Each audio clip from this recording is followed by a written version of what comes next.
Okay, hopefully you have seen the news we are waking up to supplement before viewing this. But if you haven't, it doesn't matter. But I encourage you to watch that too. Um, I'm well. Anyway, we'll talk about it in a minute here.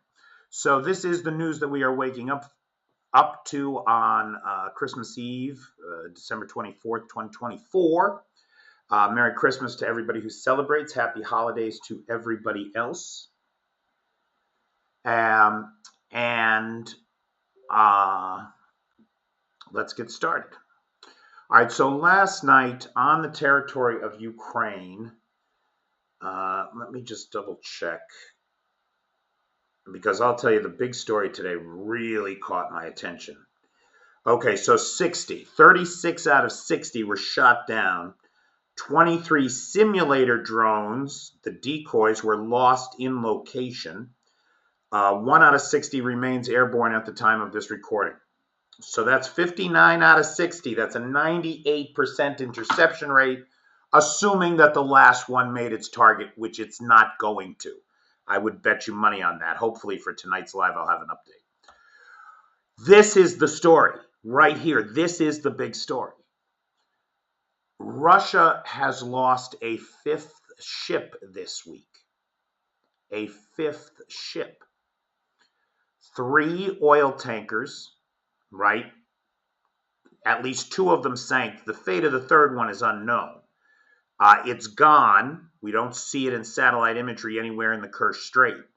But where it's gone to, nobody knows. So as many as 3 oil tankers sank in the Black Sea last week, with probably 12,000 gallons of oil, of bunker fuel, washing up on Russian coastlines in an inevitable tragedy that we all knew was going to happen sooner or later, given the nature of the Shadow Fleet. Then we saw a crane ship. Now, it didn't occur to me at the time, but these crane ships are extremely valuable. They're especially valuable when you have to get the fuck out of a country you're no longer welcome in, like Syria. And you've got $32 billion invested there. That's a lot of fucking spare tires and machines to put them on. So right now, you probably need all those cranes you can get. And not only did the crane ship sink last week, but this ship carrying 2 cranes, 2 sea cranes, for port infrastructure, right? For loading ships with shit that's on land. Exactly what you need right now. Now, here's the thing. The Russians are telling one story, but the satellite tracking data tells a different story. This ship entered the Mediterranean just a couple days ago, along with 3 landing ships, another cargo vessel, and a Russian Navy warship as escort. This ship is owned by the Russian government. This is not a private ship. And it was clearly part of it. It is known to be part of the Syrian Rapid Response Flotilla that's responsible for fueling the Mediterranean fleet, getting cargo into and out of Syria. And it was clearly part of the flotilla that was headed to Tartus to assist with the evacuations. No, no, no, says Russia. This ship was headed to Vladivostok, which is like by Japan, right on the other side of the world. And it was carrying not only the 2 cranes, which it was bringing to the shipyards in Vladivostok to assist with the assembly of a nuclear submarine, and it was also carrying the housing for the nuclear unit. Okay, maybe it was, maybe right? That's what the Russians are saying. It must be true. I'm sorry, I could not keep a straight face. I really wanted to say that with a straight face. According to the Russians, therefore, it must be true. Look, I don't know why they would tell that story. It doesn't make any sense. The ship is tracked coming from the Baltics to the Mediterranean with the flotilla that is on its way to evacuate Syria. Clearly, that is what it appears to be going on. The GUR says that this ship in particular was supposed to be evacuating troops from Syria. So at any rate, this ship, with whatever critical cargo was on it, nuclear housing or something else, it sank. That much we know. It sank following an explosion in the starboard rear engine room. Now look, I'm not saying that the chess-playing Ukrainians... Whoop. Shoot. I ordered lunch. It's early. Hold on.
Look, I don't know how to pause this thing, right?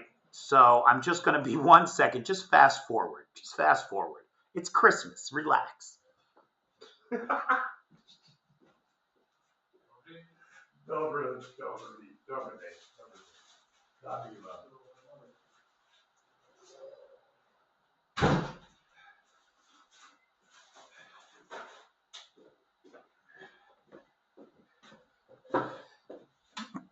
Okay, I'm back.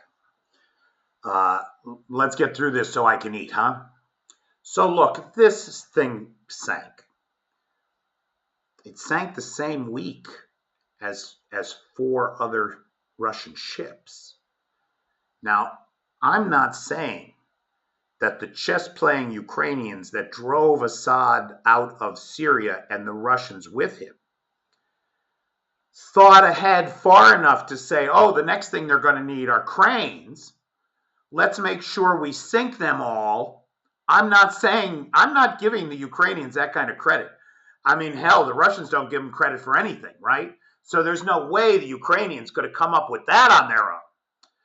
I did a 22-minute segment on just this. It is so important to understand what I think are the geopolitical implications if the Ukrainians were involved in sinking the ship. And even if they weren't, strategically, for the Russians, it's a setback. Think about what it's doing to Putin right now. 32 billion into Syria and it's lost. He's got to get everything out of there that he can, and he's got to figure out where the fuck to go, or he's going to lose Africa as well. And so that is taking his attention. That's the thing about having an autocracy where the great man in charge is the only one who can make any decisions. He's got limited bandwidth. His eye is off the ball in Ukraine right now. It's focused on shit like this because this is going to make him furious. And that, frankly, is good for Ukraine. So check out the supplement on this if you didn't see it already. Now, the Kremlin is here because the Ukrainians have unveiled the new Trembita missile. Now, this is the latest in a long line of missiles, but this missile has the range to get to Moscow. Now, when serial production will begin is unclear. It's not clear how many of them they have, but the fact is they now have a missile that could burn the Kremlin to the ground, and the Russians should be afraid, because I don't see any reason why they shouldn't. That's a legitimate target. This is really interesting to me, but the 12th Special Forces Brigade Azov Battalion has announced that it is now officially accepting internationals in its ranks. Now, these guys don't want just anybody. These are some of the most professional, hardened, experienced kind of fighters in Ukraine. So if there are folks out there, especially if you speak Russian, especially if you have prior combat experience, especially if you have some particular technical skill, whether it be mortars, artillery, tanks, whatever, these guys would like to talk to you. Now, the Pukguksong-2 missile. There are purportedly 4 or 5, it's a little unclear, reports vary, but there are 4 or 5 of these inbound into the country. Now, I showed you the video of the train with them on, right? Looked like 5 to me, but some people are disputing that. Plus, they've already delivered some others, according to South Korean intelligence. So Russia is now in possession of several, maybe as many as 12, of these intermediate range ballistic missiles that can go as far as to hit, say, London. They could hit London if they wanted to. Now, again, I see this as evidence that they don't have the Oreshnik, so they're going begging to Kim for intermediate range ballistic missiles. So they can say, intermediate range ballistic missile, turn Kyiv to dust, blah, blah, blah, blah, blah. But what I really think, what some analysts are suggesting, and where my opinion tends to come down to, is that unfortunately we're seeing Ukrainian lives being potentially sacrificed so that Kim Jong-un can test his toys in real battlefield conditions.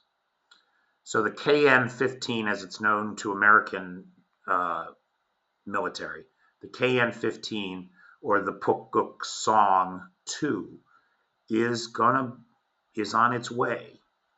The Oreshnik may be a myth. This is not. Finally, it does look like the decision has been made. It's not quite official yet, but Keir Starmer and Volodymyr Zelensky met, and it appears as though the British are going to start training Ukrainians in Ukraine, in the far west of Ukraine, as far from the front line as they can get. But they are, now this is a concern, right? It's a concern for everybody. You know, the British tabloids are saying Russia won't dare kill British soldiers in Ukraine. Well, they might not on purpose, but they fuck up a lot. And you're in a war zone here. None of us that come here by choice can blame Ukraine should we end up unalived, right? Like, that's not their fault. We know what we're getting into when we come here, and you better be prepared to take responsibility for that yourself, as I'm sure the British are. That's not to say that should a bunch of British soldiers get killed here, that it's not going to be a political issue. It's going to be a hot political issue, which is why it's taken so long to get to this point. But it does look like the British will be coming to Ukraine to train soldiers, and we should have some official plan for that in the next couple of months. Okay, that's the news that we are waking up to on this Christmas Eve, 2024. I'm Peter Alexievich, and I want to wish all of you and yours the very, very merriest of Christmases, happiest of holidays, and a very happy New Year. Thanks so much.